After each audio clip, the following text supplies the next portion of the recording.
Assalamualaikum. Good evening, everyone. Iram dam dalai ribai raisa sing.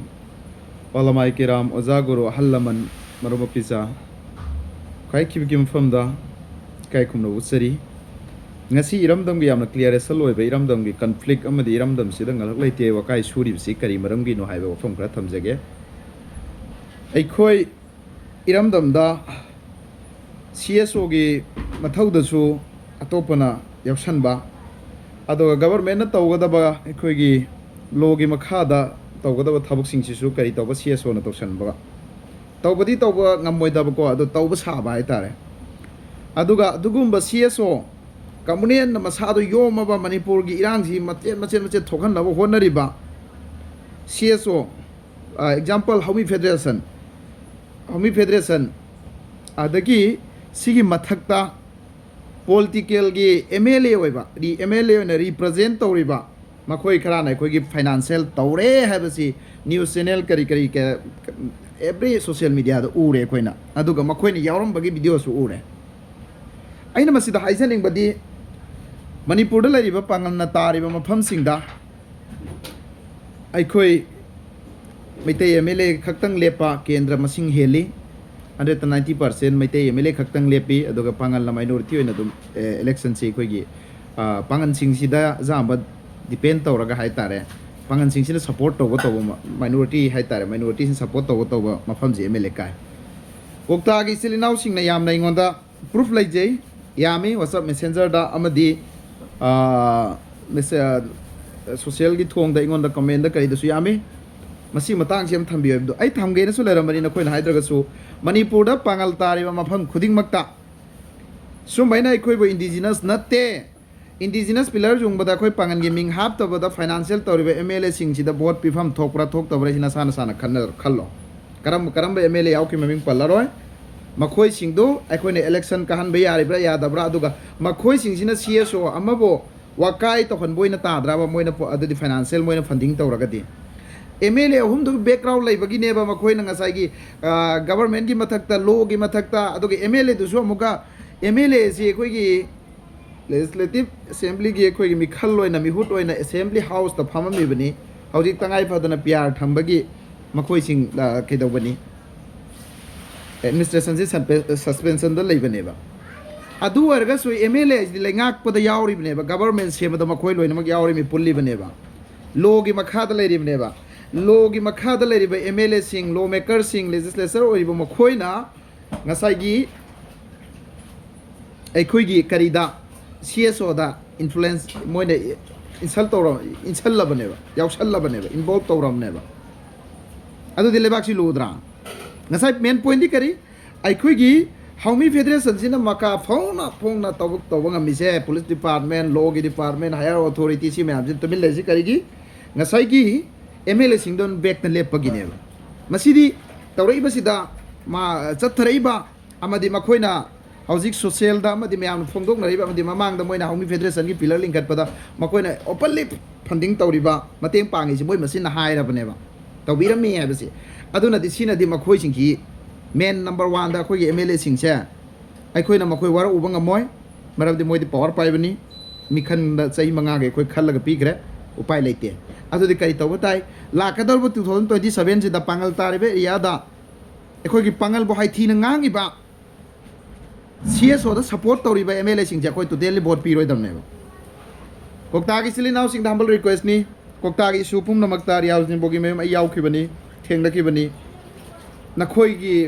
Achumba gi damakta any kokta gi silinau sing gi damaktai matam dai na su hebar to kimni handakti nakhoi dai na request am tawjari masi nakhoi gi su hakni request gi natana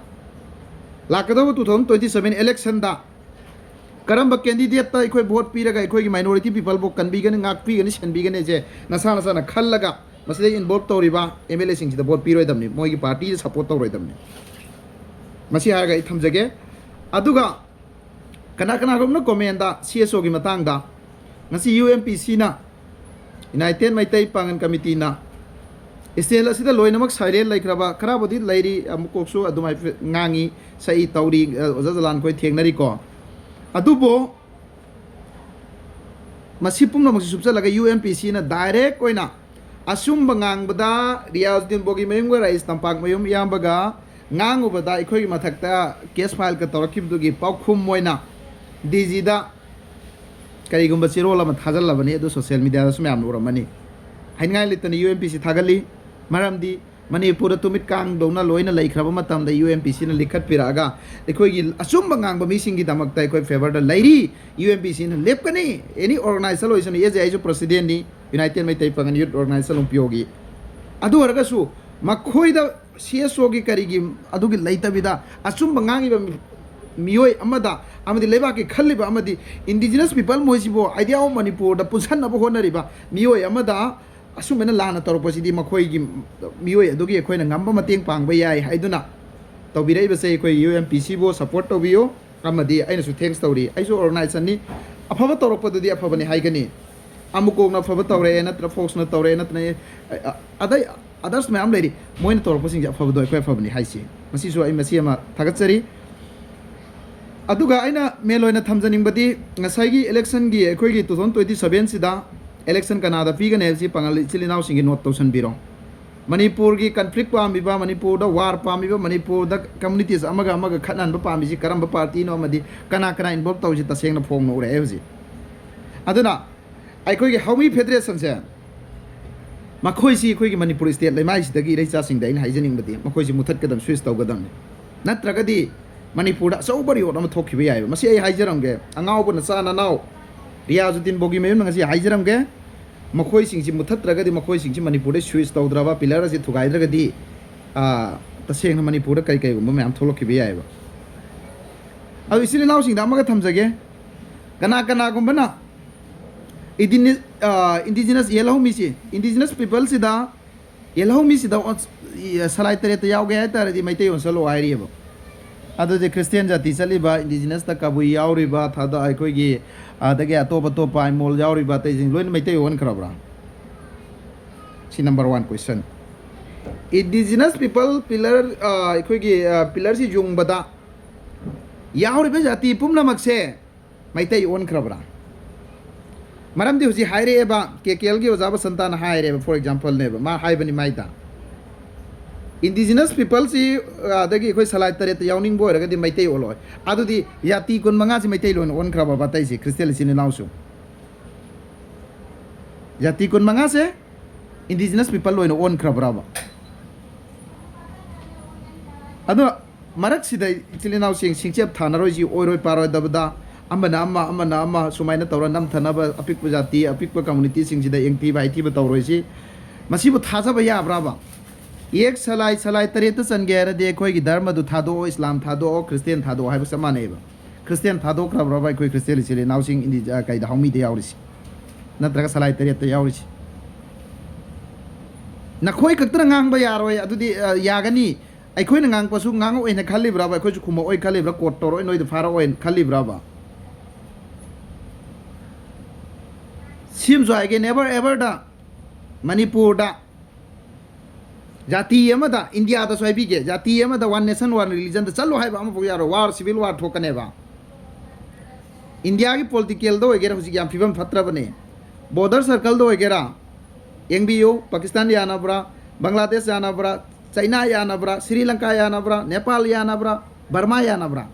tharak ya lagani lai disi ngang be na pangang no oiroi paroi dabda aduna Eikhoigi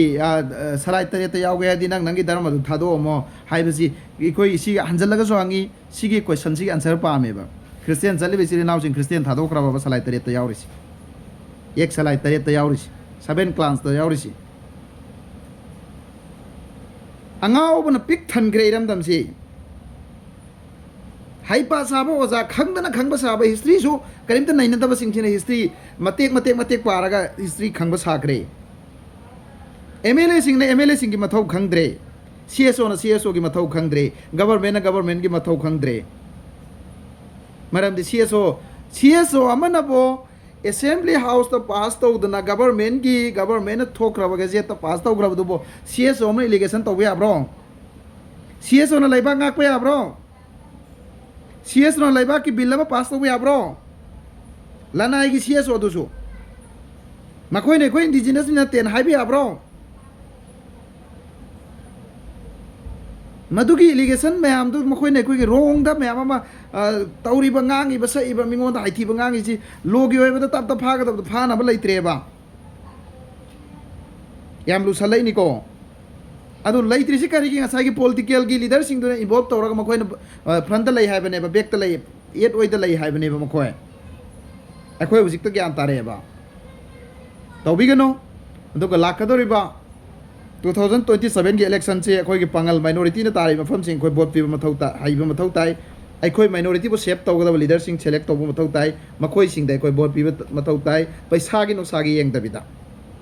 ꯃꯗꯨ ꯑꯣꯏꯔꯒꯗꯤ ꯑꯑꯣꯟꯕ ꯈꯨꯟꯅꯥꯏ ꯑꯑꯣꯟꯕ ꯃꯅꯤꯄꯨꯔ ꯆꯥꯎꯈꯠꯄ ꯃꯅꯤꯄꯨꯔ ꯍꯥꯏꯕꯗꯨ ꯏꯔꯝꯗꯝ ꯍꯥꯏꯗꯨ ꯑꯣꯏꯒꯅꯤ ꯄꯤꯁ ꯑꯣꯏꯕ ꯏꯔꯝꯗꯝꯗ ꯑꯣꯏꯒꯅꯤ ꯃꯈꯣꯏꯒꯨꯝꯕꯁꯤꯅꯅꯤ ꯑꯩꯈꯣꯏꯒꯤ ꯃꯅꯤꯄꯨꯔꯗ ꯊꯣꯛꯍꯜꯂꯤꯁꯤ ꯃꯁꯥ ꯃꯁꯥꯒꯤ ꯄ꯭ꯔꯥꯏꯚꯦꯠꯀꯤ ꯑꯣꯏꯕ ꯅꯠꯇ꯭ꯔꯒꯅ ꯃꯁꯥ ꯃꯁꯥꯒꯤ ꯑꯣꯔꯒꯅꯥꯏꯖꯦꯁꯟꯗꯨꯒꯤ ꯄꯋꯥꯔꯗ ꯅꯠꯇ꯭ꯔꯒ ꯑꯣꯔꯒꯅꯥꯏꯖꯦꯁꯟꯗꯨꯗꯁꯨ ꯀꯥꯟꯅꯕ ꯂꯧꯕ ꯑꯣꯔꯒꯅꯥꯏꯖꯦꯁꯟꯗꯨꯅꯁꯨ ꯍꯥꯏꯔꯤꯕ ꯂꯤꯗꯔꯗꯨ ꯀꯥꯟꯅꯕ ꯂꯧꯕ ꯃꯁꯥꯒꯤ ꯁꯦꯜꯐꯤꯁꯇ ꯇꯧꯕ ꯑꯣꯔꯒꯅꯥꯏꯖꯦꯁꯟꯁꯤꯡꯅꯦꯕ ꯍꯧꯖꯤꯛ ꯂꯩꯕꯥꯛ ꯅꯨꯡꯁꯤꯕ ꯁꯥꯕ ꯍꯥꯎ ꯂꯩꯄꯥꯛ ꯍꯥꯎꯃꯤ ꯐꯦꯗꯔꯦꯁꯟꯅ ꯃꯅꯤꯄꯨꯔ ꯀꯟꯒꯅꯤ ꯍꯥꯏꯔꯝꯕꯗꯣ ꯍꯧꯖꯤꯛ ꯀꯔꯤ ꯇꯧꯔꯕ MLAꯅ ꯐꯟꯗꯤꯡ ꯇꯧꯕ ꯑꯣꯏꯔꯝꯃꯦꯕ ꯑꯗꯨꯅ ꯃꯣꯏꯅ ꯍꯥꯏꯕ ꯉꯝꯃꯤꯃꯦꯕ ꯃꯅꯤꯄꯨꯔꯒꯤ ꯑꯇꯩ ꯂꯩꯔꯤꯕ CSO UN ꯃꯁꯛ ꯈꯪꯕꯁꯤꯡꯁꯤ ꯃꯅꯤꯄꯨꯔ ꯀꯟꯕꯗ ꯌꯥꯎꯗ꯭ꯔꯦꯕ ꯈꯨꯠꯇ ꯈꯨꯠꯂꯥꯏ ꯄꯥꯏꯔꯒ ꯑꯩꯈꯣꯏꯒꯤ ꯏꯃꯥ ꯂꯩꯕꯥꯛꯀꯤꯗꯃꯛꯅꯤꯅ ꯊꯋꯥꯏꯅ ꯑꯍꯤꯡ ꯅꯨꯡꯊꯤꯜ ꯇꯤꯐꯥꯛ ꯑꯩꯈꯣꯏ ꯃꯔꯛꯇ ꯂꯩꯔꯤꯕ ꯊꯋꯥꯏꯅ ꯄꯣꯟꯊꯥ ꯀꯌꯥꯁꯨ ꯄꯤꯈ꯭ꯔꯦ ꯁꯤꯁꯤꯡꯁꯤ ꯑꯩꯈꯣꯏ ꯂꯩꯕꯥꯛ ꯀꯟꯕꯗ ꯌꯥꯎꯗ꯭ꯔꯦꯕ ꯍꯥꯎ ꯂꯩꯄꯥꯛ ꯍꯥꯎꯃꯤ ꯐꯦꯗꯔꯦꯁꯟꯅ ꯂꯩꯕꯥꯛ ꯀꯟꯒꯗꯧꯔꯤꯃꯤ ꯍꯥꯏꯒꯠꯂꯛꯏ ꯃꯌꯥꯝ ꯑꯗꯨꯅ ꯑꯩꯈꯣꯏ ꯌꯥꯝꯅ ꯍꯥꯏꯅꯤꯡꯉꯥꯏꯁꯨ ꯃꯆꯥꯛ ꯑꯣꯏꯗꯦ ꯑꯩꯅ ꯍꯥꯏꯖꯔꯤꯕꯁꯤꯗ ꯄꯣꯏꯟ ꯂꯧꯁꯟꯕ ꯌꯥꯕꯁꯤꯡ ꯌꯥꯎꯔꯒꯗꯤ ꯂꯧꯁꯟꯕꯤꯌꯨ ꯌꯥꯗ꯭ꯔꯦ ꯅꯁꯥ ꯅꯁꯥꯗꯒꯤ ꯗꯤꯂꯦꯠ ꯇꯧꯊꯣꯛꯄꯤꯌꯨ ꯑꯗꯨ ꯋꯥꯐꯝꯁꯤ ꯑꯩꯅ ꯉꯁꯤ ꯊꯝꯖꯔꯛꯏꯁꯤ ꯁꯦꯡꯅ ꯅꯨꯡꯉꯥꯏꯖꯗꯕꯗꯤ ꯊꯝꯖꯔꯛꯄꯅꯤ ꯁꯣꯏꯈꯤꯕ ꯂꯥꯟꯈꯤꯕ ꯌꯥꯎꯔꯁꯨ ꯏꯔꯩꯆꯥ ꯈ꯭ꯋꯥꯏ ꯈꯤꯕꯤꯛꯅ ꯉꯥꯛꯄꯤꯒꯅꯤ ꯊꯦꯡꯛ ꯌꯨ ꯑꯦꯕ꯭ꯔꯤꯋꯥꯟ